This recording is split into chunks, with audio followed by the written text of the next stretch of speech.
दिवसेंदिवस कोल्हापुरात येणाऱ्या भाविक आणि पर्यटकांची संख्या वाढतीये. पण कोल्हापुरात आलेल्या पर्यटकांचं स्वागत अतिक्रमण, अस्ताव्यस्त पार्किंग आणि वाहतूक कोंडीनं होतं. गेल्या 4 वर्षात कोल्हापुरात अतिक्रमण आणि वाहतूक कोंडी प्रचंड वाढली असून त्यातून कोल्हापूरची प्रतिमा बिघडत आहे. परिणामी स्थानिक नागरिकांसह भाविक आणि पर्यटक सुद्धा वैतागत आहेत. बेशिस्त पार्किंग, अतिक्रमण आणि मुजोर रिक्षा चालकांवर महापालिका आणि पोलीस प्रशासनानं अंकुश लावण्याची गरज आहे. धार्मिक ऐतिहासिक परंपरा असलेल्या आणि उत्तम खाद्य संस्कृती जपलेल्या कोल्हापुरात पर्यटकांची वाढती गर्दी आहे. त्यामुळे सलग सुट्ट्या आल्या की कोल्हापूर हाऊसफुल होतं. एकीकडे पर्यटनाच्या नकाशावर कोल्हापूर प्रसिद्ध होतंय, तर दुसरीकडे शहरांतर्गत वाहतूक कोंडी, अतिक्रमण, बेशिस्त पार्किंग आणि काही ठराविक घटकांचा मनमानीपणा यामुळे कोल्हापूर बदनाम होऊ लागले. आता कोल्हापूर शहरातून कुठूनही कुठंही जायचं असेल तर वाटेत 2-4 ठिकाणी ट्रॅफिक जाम असतोच.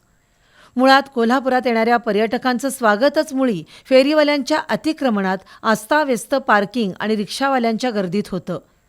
रेल्वे स्टेशन असू दे, मध्यवर्ती बस स्थानक असू दे किंवा अंबाबाई मंदिर परिसर, प्रत्येक ठिकाणी बेशिस्त पार्किंग, अस्वच्छता, वाहतूक कोंडी आणि अतिक्रमणांचा विळखा दिसून येतो.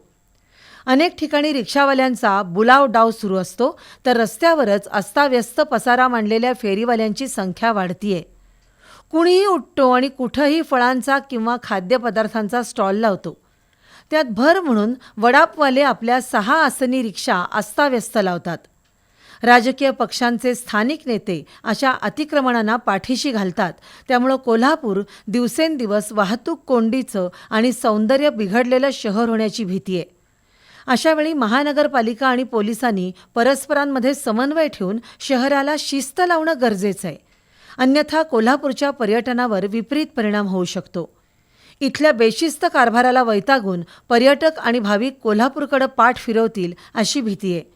त्यामुळे झोपेचं सोंग घेतलेल्या महापालिका आणि पोलीस प्रशासनानं आता तरी प्रामाणिकपणे आपलं कर्तव्य बजावण्याची गरज आहे.